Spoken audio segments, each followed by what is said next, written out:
This cigar is about $80 per stick. I recently just went to Mexico, and so I brought a 3-pack to bring home. I gave one to my older brother, I gave one to one of my clients, and this is the one that I brought for myself. And I was having a conversation with my client, and he had said, "Oh, I smoked the cigar you gave me. It was great." And then he said, "How did I like it?" And I said, "Oh, I haven't gotten a chance to smoke mine yet. I'm still waiting. I'm waiting for a special occasion. I'm waiting for a special event." And what he told me next totally changed my perspective. And he said, "Why not? What are you waiting for?" And I said, "I told you, I'm waiting for a special event." And then he nicely told me, in life, we're not always promised tomorrow. And you could be waiting for a special event or the right time, but tomorrow you might go outside, God forbid, and you could get ran over or hit or whatever. You might not wake up. And that might sound a little morbid, but it's actually very true. And it's funny is that 2 or 3 days after, it was really rainy. I was walking to the gym and I had a waterproof jacket hood on. And as I was crossing the street, a car flew by super, super close to me. And I could have been hit, right? I couldn't see it because my hood was covering my blind spot. And so right there in that moment, I actually saw what he was talking about. And it happened so fast. I was kind of in shock, actually, when it happened. And that's so true. We are not promised tomorrow. And people spend their whole lives. I will work for 40 years, 50 years, and then I'll retire and then I'll start living.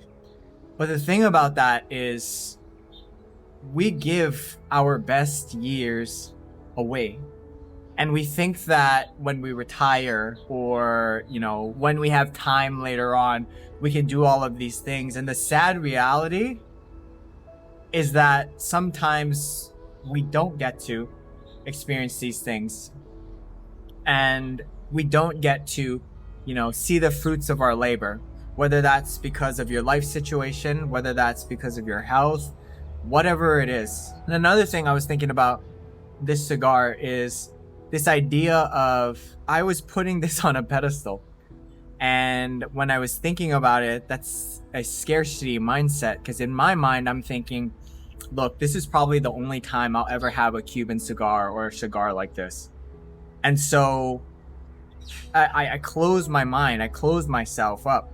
Instead of seeing this as, you know what? In life, I will succeed. I will reach a point eventually where I can get these things and these can be easily accessible to me. And with that mindset, that is more of a growth mindset. It's not a fixed mindset. It's not a closed off mindset. And a lot of us fall victim to that thinking.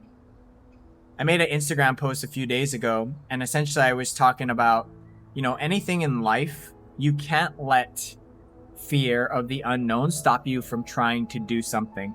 And if you want a better life, a better situation, whatever it is, you have to start asking yourself better questions. Because your brain, it's going to give you the answers, right? But you have to ask it the right questions. So instead of saying, I can't get this, I can't afford this, I can never be that, you have to ask better questions. How can I get these things? How can I afford this? And your brain will start to feed you the answers that you're looking for. And that's how you can change your situation. That's how you can grow through life. But you can't get there unless you ask better questions and you stay open-minded to the fact that these things are possible, right? Once you have the plan, it's up to you to implement it. And if you implement it, you will start to see the fruits of your labor. I don't know where I was going with this, but I thought that this message that was on my heart was important for me to share with you. And hopefully you got something out of it. Hopefully this will spark you to stop waiting and start taking action. Because again, we are not promised tomorrow. And the longer that you just wait around, the longer that you're prolonging the life that you really want. I don't want you to reach the end of your life with regret. And that's the lens that I see all of my decision making is I don't want to be on my deathbed with regret, because I feel how painful that is. I can already see it in my mind, and that's kind of what drives all of the decisions, all of my actions on a day-to-day basis. And I want that for you too, because if we all come together, we can all make this world that we're living in a better place. But it really just starts with who you are, who I am, and collectively we can be in a better position. That was it. I would love to hear what you thought about this. Was this helpful? Did it spark some new thoughts in your mind? And if you like this type of video of just casual, sit down, straight heart to heart, let me know down in the comments. And I hope you guys have a blessed day.